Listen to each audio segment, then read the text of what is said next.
Hola a todos, gracias por ser parte de este estudio llamado La Búsqueda. Estamos en una antigua iglesia en Fairfax y esta es la primera vez, tengo que ser honesto, es la primera vez que estoy en este edificio. Nunca antes estuve aquí, pero sé mucho sobre él. La razón por la que digo eso es porque en 1953, una señora llamada señora Melander le pidió a mi abuela que fuera a la iglesia. Mi abuela fue a casa de mi abuelo y le dijo, Floyd, la señora Melander nos invitó a ir a la iglesia y creo que deberíamos ir.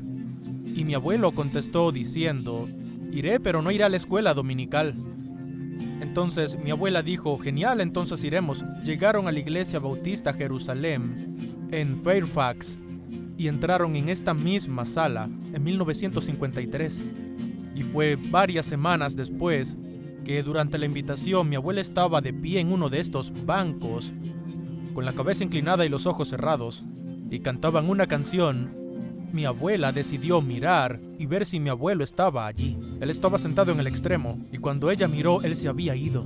Ella no sabía dónde estaba hasta que miró al frente de este pequeño auditorio y vio a mi abuelo de rodillas en el frente de este auditorio, aceptando a Jesucristo como su Salvador. Y lo mejor de todo es que la vida de mi abuelo nunca volvió a ser igual. Cambió por completo. Tan pronto como salió por esa puerta, nunca volvió a ser el mismo. Y le habló a mi padre de Jesucristo. Y mi padre y mi madre me hablaron de Jesucristo. Y mi esposa y yo hemos hablado a nuestros hijos de Jesucristo. Y ahora mis hijos están empezando a tener hijos y vamos a hablarles a esos niños sobre Jesucristo. Pero todo empezó en esta sala para mi familia.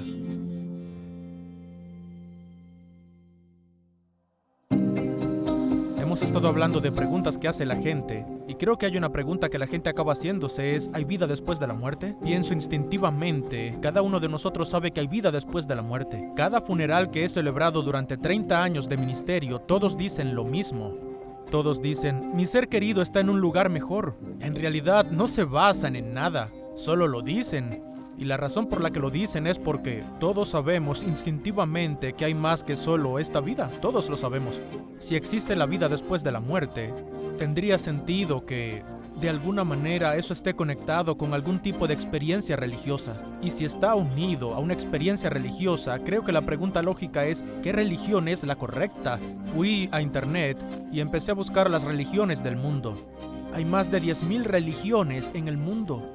Hay otra palabra para eso y se llama confusión. Cuanto más lo piensas cuando se trata de religiones, parece realmente confuso porque hay muchas, pero no es tan confuso como crees. Hay 4 religiones principales en el mundo: el cristianismo, el islam, el budismo y el hinduismo. Por muy diferentes que sean, hay muchas similitudes, especialmente cuando se trata de llegar a un lugar mejor. Déjame darte un ejemplo. Cuando se trata del islam, el islam dice que tienes que tener fe, tienes que tener buenas obras o realizar buenas obras. Tienes que buscar el conocimiento, tienes que ser bueno con tus padres, tienes que recitar el Corán, tienes que ir a la mezquita y ayunar durante el Ramadán. Esas son las cosas principales, pero si haces esas cosas, irás al paraíso. Respecto al budismo, hay algo llamado el noble camino óctuple por el que debes caminar. Respecto al budismo, básicamente lo que te piden que hagas es entender el universo. Quieren que entiendas el sufrimiento y lo importante que es para la vida. Quieren que tengas buenas palabras, buenas acciones, un buen sustento, que te esfuerces y corrijas los estados mentales negativos. Quieren que tengas buenos pensamientos y buena concentración. Y esta es la cuestión, si haces esas 8 cosas, eventualmente vas a salir de ese camino de la reencarnación y finalmente alcanzar un estado de nirvana, que está completamente libre de sufrimiento. Pero mientras puedas hacer esas 8 cosas y sigas el camino óctuple, ya sabes, el noble camino. Y luego está el hinduismo. El hinduismo es un sistema de buenas obras y vida recta con el fin de obtener un estado de iluminación. La única razón por la que te digo todo esto es solo para exponer que aunque las religiones son diferentes y aunque haya tantas religiones diferentes en el mundo, todas se reducen a una de 2 cosas. O estás intentando llegar a un lugar mejor, o dependes de Jesucristo para que te lleve a un lugar mejor. Esto es lo que diría sobre el cristianismo. El cristianismo es la única fe en el planeta que dice que no se trata de lo que haces en tu vida, sino que se trata de lo que Él hizo. Se trata de lo que hizo Jesucristo hace 2000 años al morir en una cruz. Y sé que es muy especial y bastante estremecedor hablar de historia, porque Jesús no solo fue una figura histórica real, sino que el tiempo se divide en AC y DC debido a la vida de Jesús. Por su nacimiento, por su vida, por su muerte y por su resurrección 3 días después. Todo el tiempo dividido en AC y DC por su vida. El cristianismo es la fe más popular en todo el mundo. Hay más gente que sigue el cristianismo en el mundo que cualquier otra fe en el mundo. Hay más gente que compra y lee la Biblia que cualquier otro libro. Hay muchísima gente que han observado el cristianismo y han decidido creer y seguir el cristianismo, seguir a Jesús. Hay un versículo que quería compartir contigo, Efesios 2, 8, 9, que dice esto: Dios los salvó por su gracia cuando creyeron. Ustedes no tienen ningún mérito en eso, es un regalo de Dios. La salvación no es un premio por las cosas buenas que hayan hecho. Permíteme repetirlo. No hay ninguna otra religión en el mundo que diga esto. La salvación no es un premio por las cosas buenas que hayamos hecho. Así que ninguno de nosotros puede jactarse de ser salvo. La religión es confusa en sí misma. Por eso la Biblia nos dice que se trata de una relación. Se trata de una relación con Jesucristo. Descubrí que las personas típicamente no viven sus vidas en el contexto de la religión. No piensan en religión a lo largo del día, están pensando en las relaciones. Piensan en su marido, o su mujer, o sus hijos, o sus amigos, o lo que sea. Y por eso Dios, que es tan santo, poderoso y justo, se presenta como un padre. Incluso hay lugares en la Biblia donde dice que podemos llamarlo Abba, Padre, que es como decirle papi, lo cual es una locura siquiera pensarlo para cualquier persona. La mayoría de las religiones nunca dirían que podrías referirte al Dios del universo de esa manera, pero Dios siempre ha sido un Dios relacional. Él te ama. Cuando se trata de Jesús, se le llama hijo. ¿Por qué? Porque se trata de una relación. Incluso hay versículos en la Biblia que se refieren a Jesús como nuestro hermano al volvernos parte de la familia de Dios. ¿Por qué? Porque se trata de una relación. Cuando llegamos al punto de darnos cuenta de que sí, la religión es confusa, por supuesto que puede ser confusa, pero las relaciones son satisfactorias. Y eso es lo que Dios quiere para nosotros en nuestras vidas. Y no se trata de concentrarse en el esfuerzo humano, no tiene nada que ver con el esfuerzo humano, tiene todo que ver con la fe. Y el esfuerzo de Jesucristo, que fue Dios hecho carne, lo mostró hace 2000 años cuando murió en la cruz. Esta es la cuestión. Honestamente creo que cada ser humano del planeta, no importa dónde vivas, todos anhelamos una relación con Dios. La razón por la que anhelamos una relación con Dios es porque Él es quien nos hizo. Nos hizo a su imagen, como a Él mismo. Y nos hizo para que lo deseáramos. Así que tenemos esta ansia de Dios y todos estamos convencidos de que es otra cosa. Pensamos que puedo tener una vida plena si tengo este auto o esta casa, o si tengo ese trabajo, si estoy casado con esa persona, ya saben, o lo que sea. Con el tiempo conseguimos esas cosas en nuestra vida finalmente porque vivimos en un gran lugar. Finalmente vamos a lograr nuestras metas y alcanzar nuestros sueños. Y vamos a descubrir que todas esas cosas que pensamos que traerían esperanza y plenitud no lo hacen, simplemente no lo hacen. Y siempre hago bromas sobre esto. El auto nuevo pierde el olor a auto nuevo. La casa más grande viene con un pago de la casa más grande. La persona con la que te casas se convierte en un desafío. Ya sabes lo que es estar casado durante un tiempo, es un desafío estar casado. Es increíble estar casado, pero también es un desafío. Lo mismo sucede con el trabajo, solo viene con más estrés y cosas diferentes. En conclusión, lo que siempre hemos anhelado es a Dios. Y hay un versículo en la Biblia, Romanos 10, versículo 11, que dice esto: todo el que confíe en Él jamás será avergonzado. Nunca serás avergonzado cuando pongas tu fe en Él. Nunca te decepcionarás cuando comiences una relación con Él y te conviertes en un seguidor de Él.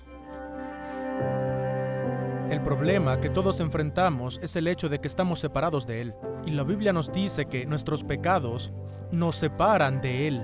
Literalmente, Isaías 59:2 dice esto: son sus pecados los que los han separado de Dios. A causa de esos pecados, Él se alejó y ya no lo escucharás.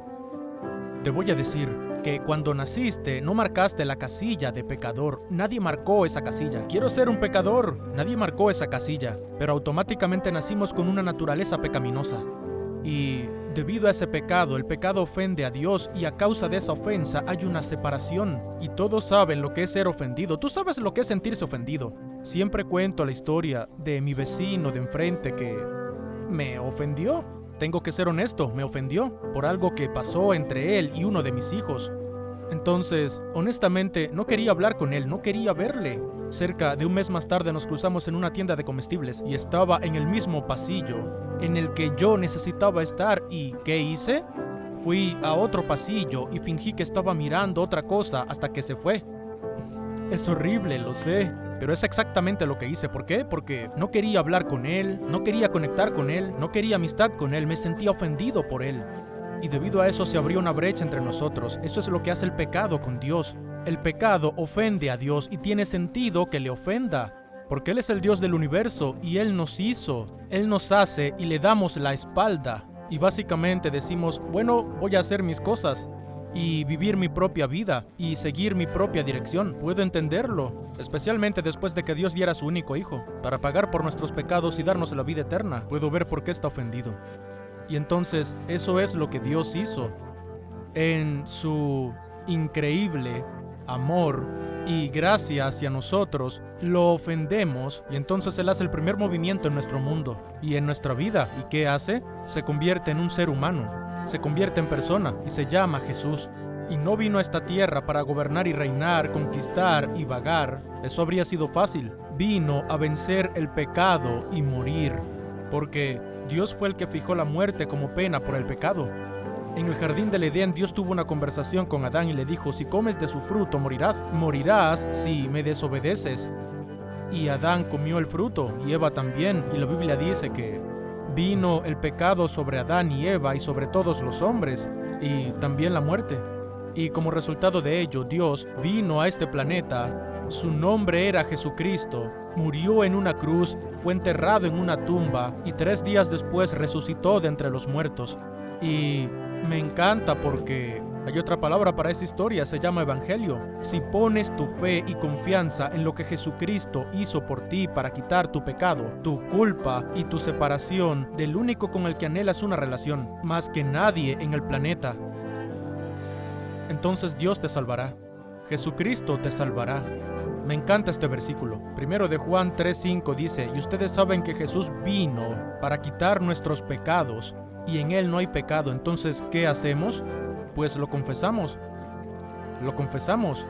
Confesamos que somos pecadores. Y creemos que Jesucristo murió en la cruz y resucitó de entre los muertos. Y la Biblia dice que si hacemos eso, Él nos salvará. Todo lo que quería decir es esto. Deja de buscar una religión que te dé vida después de la muerte y empieza a buscar a una persona. Empieza a buscar una relación y acepta a Jesucristo como tu Salvador. En este quinto video, lo que quería hacer era darte una oportunidad ahora para creer en el Evangelio y aceptar a Cristo como tu Salvador. Al final de cuentas, me gustaría que todos los que están viendo esto vengan a Park Valley Church. Y sí, por supuesto que sí. Pero ese no es el punto. El punto es que tú conozcas y te encuentres con Jesucristo. Y que comprendas lo poderoso que es, cuánto te ama y cómo cambiará tu vida. Él literalmente cambiará tu vida si se le entregas. Habla de esperanza, habla de, ya sabes, de perdón. Jesucristo ofrece esperanza y Jesucristo ofrece perdón. Si quieres iniciar una relación con Él ahora, puedo guiarte en una simple oración hacia esa relación. Dicen que toda relación comienza con la fe. Todos lo hacen, todo comienza con la fe. Tu relación con Jesús no es diferente. Si pones tu fe en Él, Él te salvará. Y entonces, lo que me gustaría hacer ahora es esto. Si quieres aceptar a Cristo como tu Salvador, me gustaría que donde quiera que estés sentado, sea cual sea la casa o el lugar donde estés, me gustaría que susurres una pequeña oración en tu corazón a Dios para invitar a Jesucristo a tu vida. ¿Por qué no oras así? Querido Padre Celestial, quiero que sepas esto. Creo en Jesús. Creo que Jesucristo es el Señor, que vino a esta tierra, que murió en una cruz y que 3 días después resucitó de entre los muertos para pagar por mi pecado. Y entonces admito que soy un pecador y me arrepiento de mi pecado. Te pido que me perdones y me limpies de mis pecados. Te pido que seas mi Señor y mi Salvador. Te doy mi vida ahora. Te pido que me hagas parte de tu familia. Oro en el nombre de Jesús. Amén.